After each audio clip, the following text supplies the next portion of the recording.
welcome to episode 33 of Anatomy of Tone. I'm your host, Mark Marshall.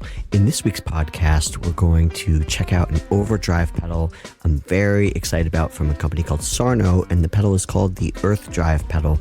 There's so many overdrives on the market, it always seems impossible to find the right one. I feel like as many as there are in the market, there aren't as many that I actually am excited and have stuck with over the years. I've owned so many and I've sold so many of them, and it is a personal preference thing. You have to find one that responds to your rig and your touch and your guitars and the other pedals that you're using.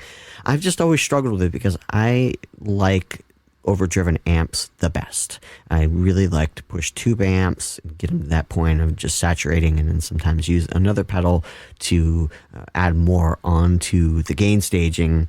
And I just have not, for the most part, been able to find that in a pedal form, except for the Effectrode tube drive pedal, which I do love. You've heard me talk about it probably a million times on here because it does everything I want an overdrive pedal to do. It's a large pedal and it has tubes in it. It does have special power requirements. So there are times when I do need another alternative for an overdrive pedal, taking a small pedal board, and there's just a bunch of different reasons. It was really hard, though, to find an alternative. I happened to be checking out a pedal that a friend of mine got called the Earth Drive a little while ago, and he really liked it. It was just like, this is a great pedal. At that point, I was a little bit cynical. It was, sure it is. Okay, like every drive pedal, right, that I've tried and haven't liked. And when I plugged it in, I was immediately impressed with it. There was something about the tone of it. It didn't over compress, which sometimes I feel that a tube screamer does. And there are times when you want that compression and mid-range bump that a tube screamer has. It's almost like a softer attack. You get just a softer overall like response to the tube screamer style pedals. Sometimes I don't want that, and I find that to just be, I don't know, it's too soft, too compressed. And honestly, sometimes it feels like, even on its lower setting, it's too much drive. I'll get to more of that later. The Earth Drive feels wide open, and there's a more broad dynamic range when I'm playing it. I feel and I hear it. I would say the characteristics of it are, it's clear, it doesn't make your guitar sound small, it's very touch sensitive, and it's not overly compressed. It's interesting getting into the topic about overdrive pedals making your guitar sound small. A lot of times people associate distortion drive with making your guitar sound big, but I feel like that's not always easy to achieve when you're using a drive pedal into a clean amp. This is why a lot of times I will pair a lightly overdriven amp with a drive pedal together. You don't hear the pedal as much, and they work together and have this great chemistry where they each elevate each other. You get more gain, but by the amp doing some of the gain staging, it just doesn't expose the pedal for being overly small, right, or you hear it as much. The Earth Drive, although I do like pairing it, I'm going to talk about a lot of pairing with this pedal later, but on its own, it doesn't sound as small. Depending on where you set the volume on drive pedals can affect this too. I've seen a lot of players turn their drive pedals on and not have their on setting for the drive pedal match their off setting. It's deceiving to the ears. Like, what you think is the same volume isn't necessarily the same volume, because no matter how much you don't want an overdrive pedal to be compressed, it is compressed, so it raises the lowest or the quieter part of your signal and tricks your ears into thinking it's louder. But what you really have to check is the transients to make sure the transients are in the right place. And the overdrives will typically sound a little louder at the right setting when they're on than when they're off. This helps make the guitar sound bigger and less small. I find that setting drive pedals below unity gain on the amp just makes them sound a lot more tiny. And I don't find that to be a very desirable sound, and that just sounds like a pedal to me. The Earth Drive suffers from this a lot less. I still do the gain staging with it, but it doesn't have that feeling of it being small, which happens to me sometimes with a tube screamer or an OCD or something. And also, on that note, the first thing you do when you get a drive pedal shouldn't be to turn the gain all the way on 10. And sure, it's fun to see how much saturation a pedal can get. There's often a sweet spot within drive pedals, and it's not all the way up. I find it's between 2 and 3 p.m. or noon to 3 p.m. is like the max I will usually get, and 3 p.m. is usually pushing it. I find that below there, the pedal will sound more open and not as small. If I desire more gain, I'm much more likely to run 2 pedals in series, 2 overdrive pedals, a preamp pedal and a drive pedal and an overdriven amp, a drive pedal and a boost pedal. There's a number of different ways we can pair some pedals up to help each other out with the buddy system. I tend to prefer that almost always to having a drive pedal and turning all the way up. So when you get one and do that, if you're turning the gain all the way up and trying it out, you're already trying out the pedal not in its sweet spot. I'm not saying not to do it. I'm saying don't start there, and make sure before you decide on a pedal that you're trying it in a variety of different positions, particularly between 8, 9, and 1, 2 p.m. on the gain knob. The EQ curve is another area where I often have issues with drive pedals. I have mentioned the Maxon ST9 distortion pedal. I do like that distortion pedal. The EQ knob is virtually unusable on it. You can have it fully off or just barely on. Anything past that, it just gets so bright and shrill. But when you keep it low, it's actually a great sounding pedal. And I have issues with a lot of other drive pedals, the OCD, which, by the way, I don't hate on the OCD. I have one, and I do use it for some situations, and sometimes it's a fantastic pedal. It's not my always go-to. I feel like I think because of the compression and maybe the EQ curve, that it's not what I always lean to. But the EQ curve on the OCD is better than I find on a lot of other drive pedals, but still not as sweet as the tube drive or the earth drive. I just find it very easy to dial in the EQ setting using the earth drive. It's not ultra sensitive. I'm not saying it doesn't create a lot of change. It does, but it's not one of those dials that if you breathe on it, all of a sudden it's too bright or too dark. It's very musical in the sense of allowing you to get a broad range of variations of softer to brighter tones out of it. I also really like using the earth drive as a clean boost in front of amps. People have been doing this for years. They've been using either treble boosters or a clean boost, or people used to use a TS9 with the gain all the way down, the volume all the way up to hit the front end of their amp.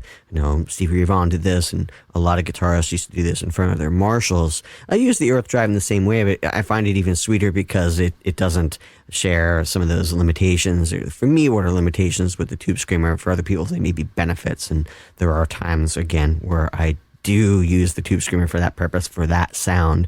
But I find that the earth drive is a little bit more modern sounding and less maybe cliche, or it just is a little more natural sounding.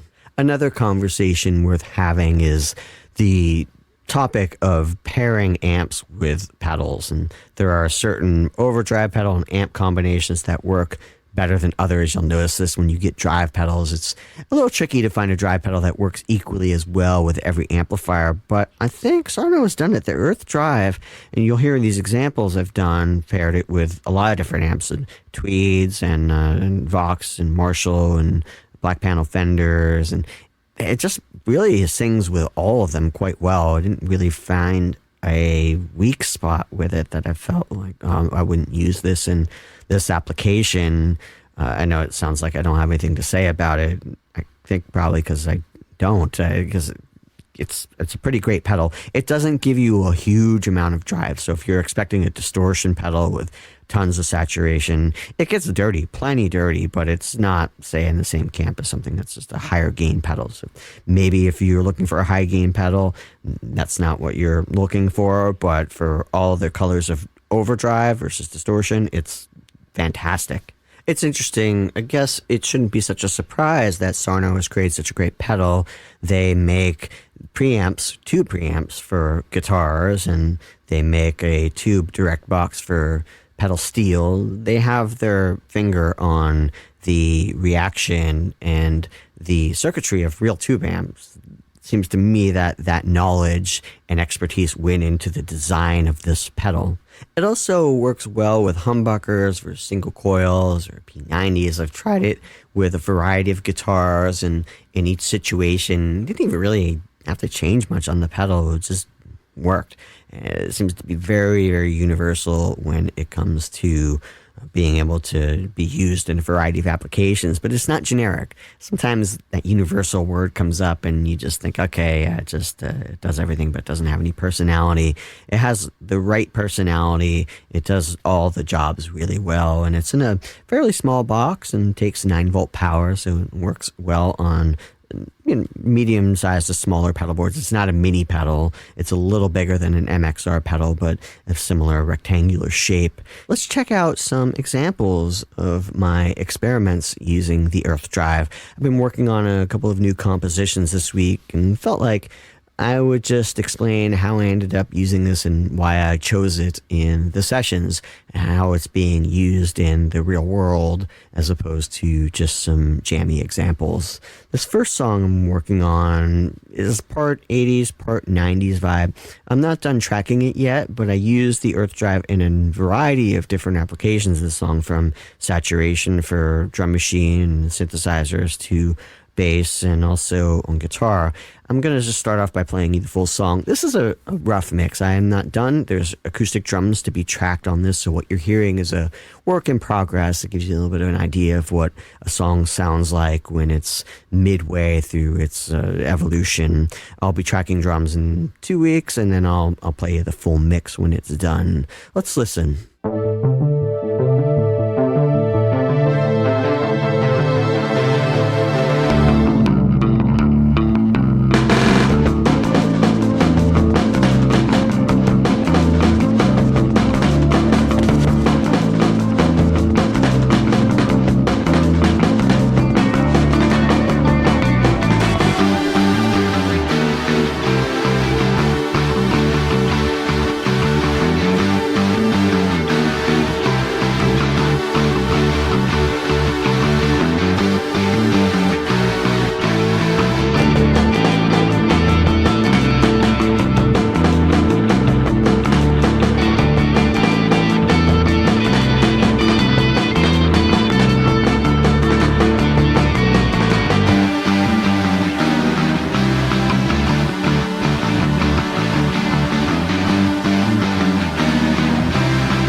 I'm going to go in order of the instruments that were being introduced in the song. The first thing we hear are some synths, which are from a Prophet 10 analog synthesizer. I ran that into the Earth Drive to get some gentle saturation on it, warm up the sound. Saturation sounds wonderful on synthesizers. Sometimes I love running them through old cassette tape machines and different drive pedals to add I don't know, it's hard to explain the character it adds, but somehow it just glues the sound together a little more. And overdrive is a very, very subtle form of compression, and it does shift the EQ curve a little bit, which I also find flattering as opposed to the perfectly clean sound of the Earth Drive. Now, on the synths, I also used an Analog Man mini chorus to get more of that 80s vibe. Chorus and analog synths just love each other. Let's listen to the synths isolated so you can hear the Earth Drive warming up and giving a little more harmonic richness to the sound.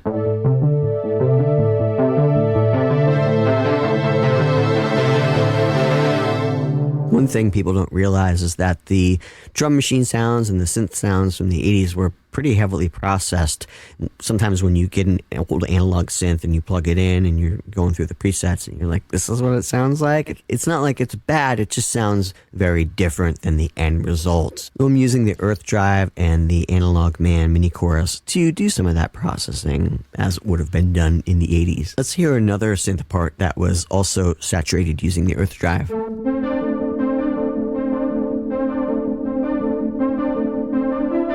Now I switched to an OB6 synthesizer, and I'm also processing that with the Earth Drive.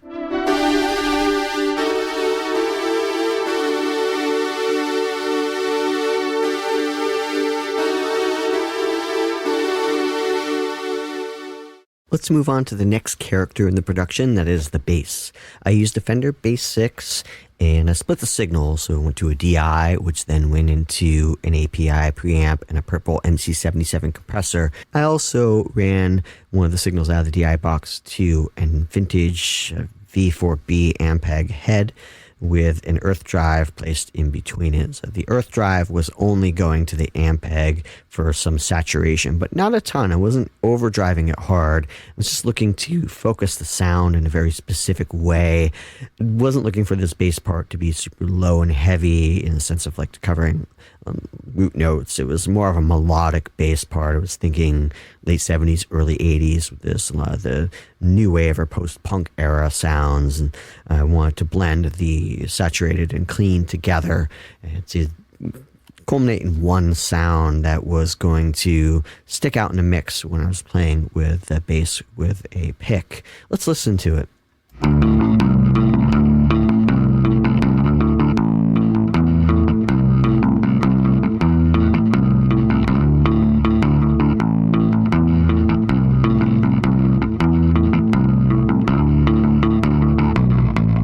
I also saturated a drum machine. I was using Machina from Native Instruments. I found some cool samples on there and just ran a mono signal out into the Earth Drive and then into my signal chain, which is my API and Purple Audio. Let's check it out. Now, I do intend on putting some real drums on top of this. This is more like a 90s jungle pattern that's going to sit alongside an analog drum kit.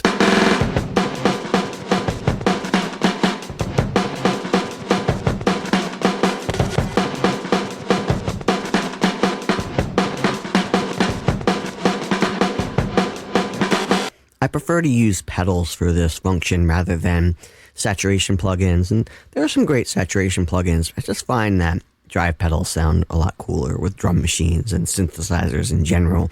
I'm much more likely to use an analog drum machine and synth and plug it through some real gear to manipulate the tone. Let's dig into some guitar parts. The first guitar part I'm going to play for you is a double-tracked part that I wrote for the chorus. They're playing the same thing, but I did use two different guitars, although I used the same amplifier. So one side is a Gibson Melody Maker with a P90 in it. I'm really a fan of this guitar, this particular P90. I think somebody put in a Voodoo P90 in it. I don't believe it's the stock P90. I got it from a friend for a really low price, which was amazing of him to give it to me. It's really a special guitar. I also double tracked it with the Les Paul on the other side. It also has Voodoo 59 humbuckers in it. I really liked Voodoo pickups when Peter was making them. Now I use the Mercury ones, which we'll hear later from Gemini pickups. I ran the Earth Drive in front of a Marshall Plexi.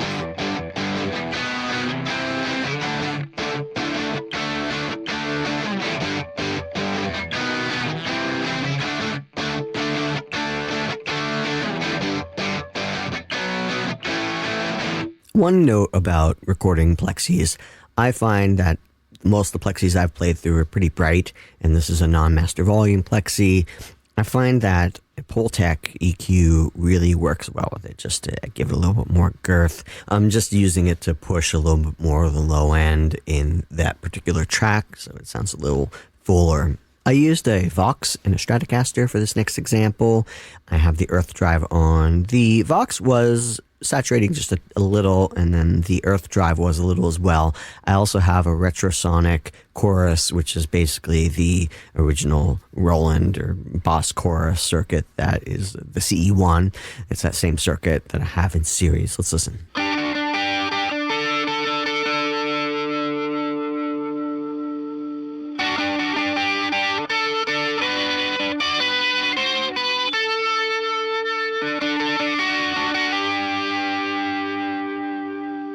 I wanted a more saturated sound in the chorus to sit beneath those double-tracked guitars I played earlier. I used the Rush Pep Box before the Earth Drive to get more saturation. The Earth Drive is mellowing out the buzziness of the fuzz. We get the focused mid-range buzz of the Pep Box, but then the Earth Drive shaves off some of those high-end transients and brightness that we get traditionally from the Pep Box.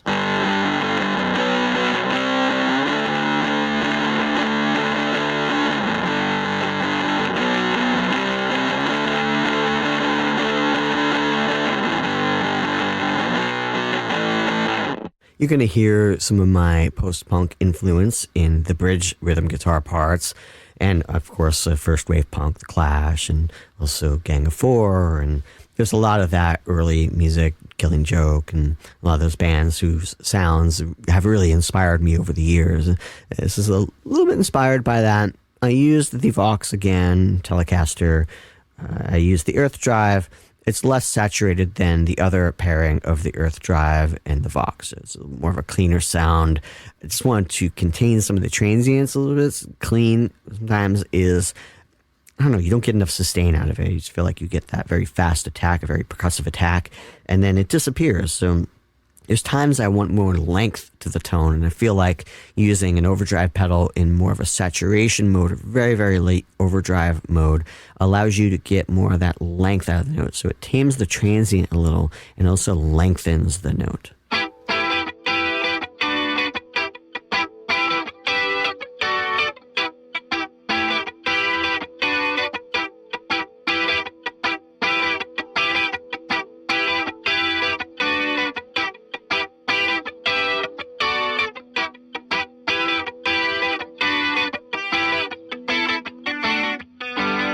Let's talk about pairing the Earth Drive again with more of a non-traditional setup. So I am using the Earth Drive into the Schaefer replica pedal, and that is going into a Marshall Plexi. And a lot of people don't know about the Schaefer replica. It's an amazing pedal. It's basically a recreation of one of the earliest wireless units, the Schaefer Vega replica. It's a really wonderful sound. It's the sound of Back in Black, and they've really captured in this pedal. I did talk about this in another podcast, and if you're interested in knowing more, you can go to the podcast and listen to it, back a few episodes, or you can go to my website, Anatomy of Guitar Tone, and I have a whole article there with sound examples and talking about the history of the design and all that stuff. But the Earth Drive paired really amazingly well with the replica and into the Marshall Plexi. They were each doing a little bit of the job, and I think that's an interesting point to make sometimes about pedals, is sometimes people try to expect one to do all the heavy lifting, and it's often a little more cumulative than that, meaning a little work from the overdrive, a little work from the preamp or boost pedal, a little work from the amplifier, work from the guitar, and they all work together. And hopefully, if you've chosen correctly, there's a chemistry that really sets off, right? And something really magical starts happening. It takes a little while to figure out what pedals and amps and guitars work well together. I've spent a lot of time doing this, as you can tell. The Earth Drive and the replica and the Marshall is really a nice combination. I'm going to go through. The first example is just the Marshall and the Gibson SG. I have an SG Custom with Gemini Mercury 1 humbuckers in it. Okay, first example, just the SG and the Marshall.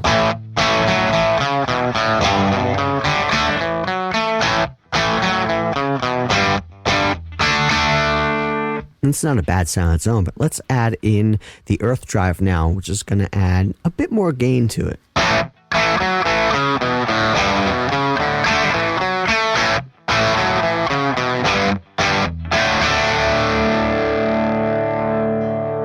Okay, let's add in the Schaefer replica now.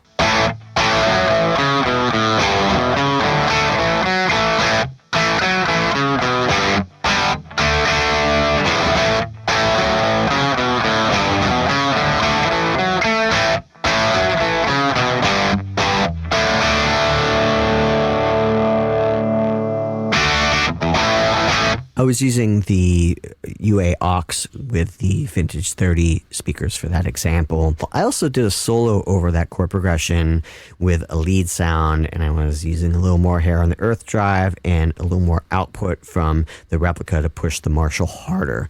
I also ran that signal to a full tone tube tape echo to get the slapback sound.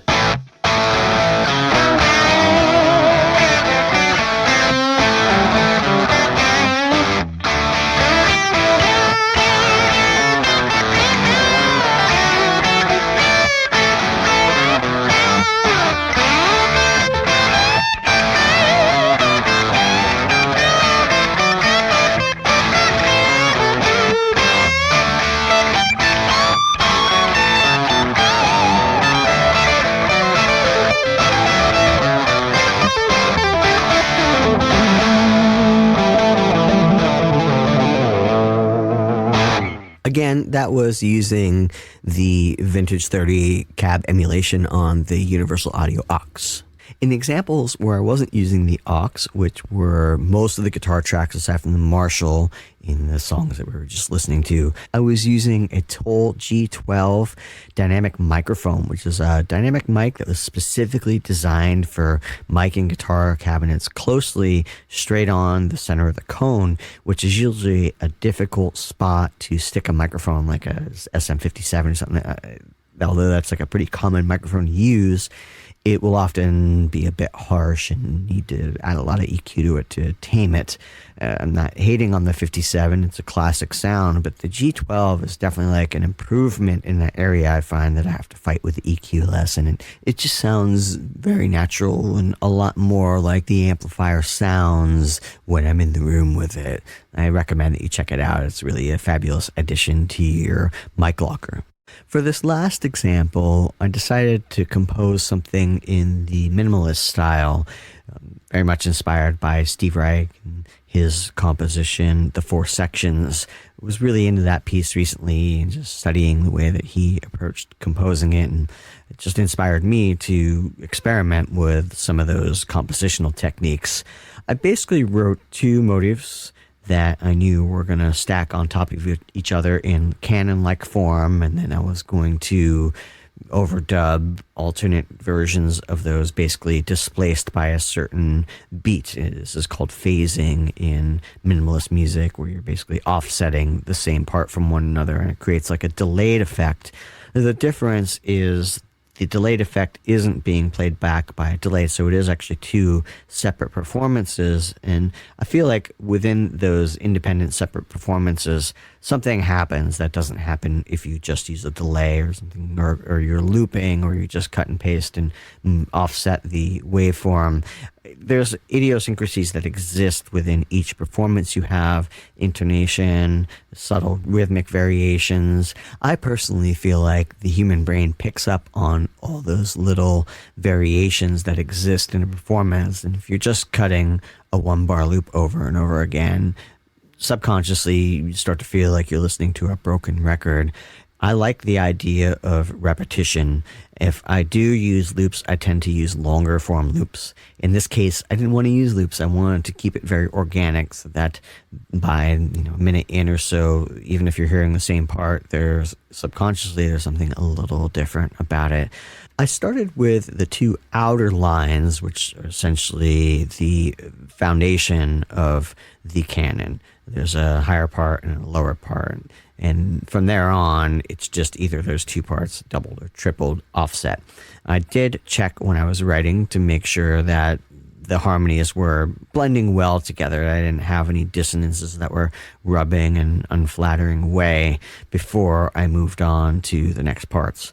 Then once I had the harmonies together, I decided how I wanted each of the duplicates to be offset. So in guitar 1, melody line 1, I had the original line, and then I would offset the next one by maybe an eighth note, and then the next one by maybe a dotted eighth note. So you have 3 different points in time that first part is being played back. And they did the same thing with the same amounts of time adjustment for each of the duplicates on the second guitar part as well. So there are 6 arpeggiated guitar parts performed independently that create this sound. And they come in one at a time, and then they leave one at a time. Before I did this, I really thought about the composition. I composed the whole thing out. I wrote it out, just made sure I was clear about where the harmony and where the parts are coming in, how I was ending it.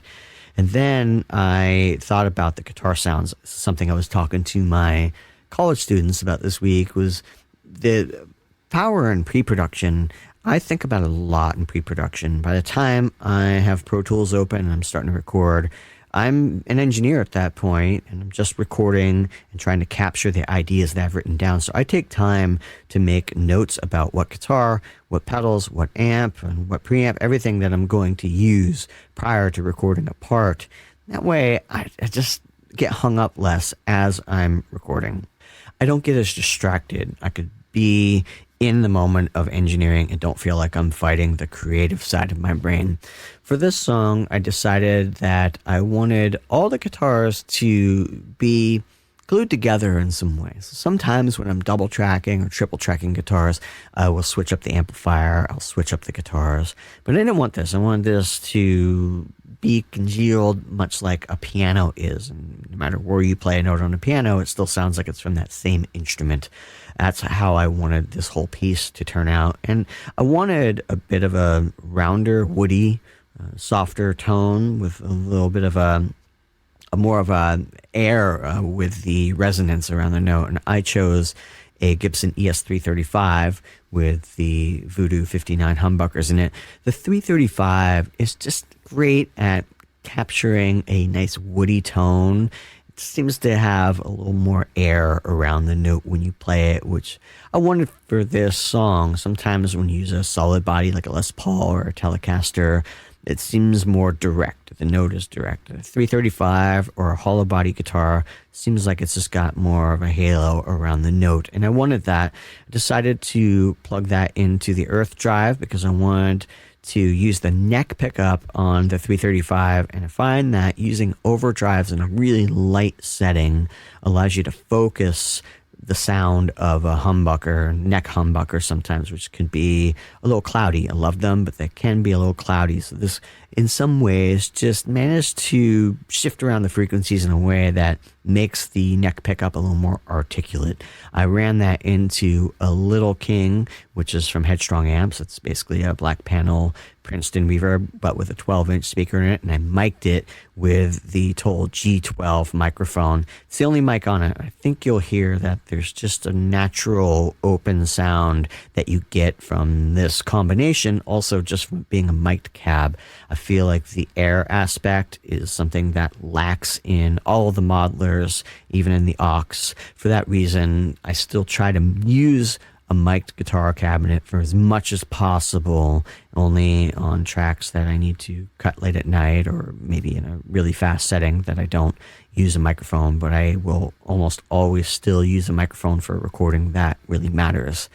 For the low sustaining chord-like parts in this, I used a bass 6 on the 2 lowest notes that are a fifth apart. Made sure to keep those notes at least a fifth apart, because if we study the harmonic overtone series, we'll know that where the low note of this bass 6 existed, we start to get into that range where anything closer than a fifth can get a little muddy. So the lower 2 notes on the bass 6, then I started stacking the baritone notes, 3 baritones on top of that, all used with an E-bow through the same signal chain. Now, how I came about this chord was just combining all of the notes that exist in the top melody line and lower melody line. So I combine them all vertically, because if we listen to the arpeggiated part or just the pattern, it's not truly an arpeggio. We hear the notes being played one at a time. I took that horizontal line, just put them on top of each other, and I dropped the register so that I can have a sonority that just I felt worked better for the song. And that was just adjusting some of the octaves that the notes were played in order to get this rich, sustained sound. Let's listen to it.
For the low droning chord, I also sent out the sum of all the bass six and baritones together out to a Chase Bliss CXM 1978 and adjusted the parameters on there so the low end wasn't resonating as heavily through the reverb, but it did have a slight modulation effect on it, and it was on the hall in the classic sound, which allowed it to just lowers the sample rate on it essentially, so it's a little grungier than in the hi-fi setting.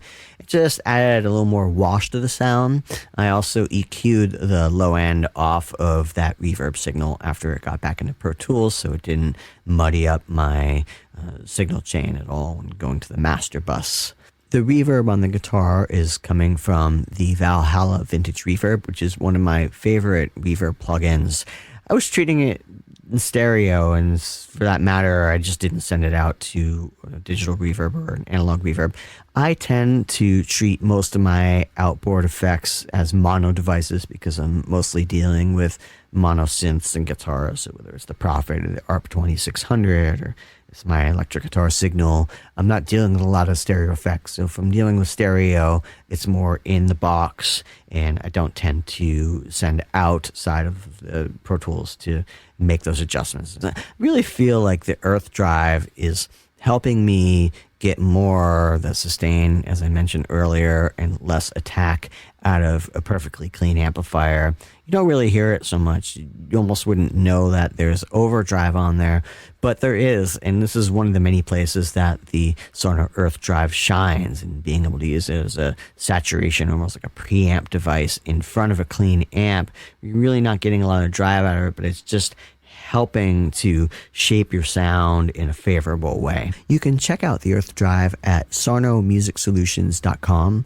You can also buy the Earth Drive there if you're interested. I highly recommend it. I'll also be doing a full blog on my website in the next coming weeks, so keep your eyes posted if you feel like refreshing on the information I discussed in this episode. I hope you enjoyed episode 33 of Anatomy of Tone. If you're digging this podcast, please rate me online, leave me a review, leave me a comment. reach out to me on my website of Anatomy of Guitar Tone if you have any questions, if there's any topics that you would like to have covered, you're interested in taking composition or guitar lessons. For private guitar and composition lessons, as well as engineering lessons. Again, you can find me at anatomyofguitartone.com. I'm going to be doing these podcasts every 2 weeks rather than every week. It seems to be hard to upkeep a weekly schedule with everything I have going on. 2 weeks gives me a little more space in order to create more elaborate examples and to dig deeper into the techniques or the products that I'm discussing. So I'll see you in 2 weeks, and I hope everybody has a great time until then.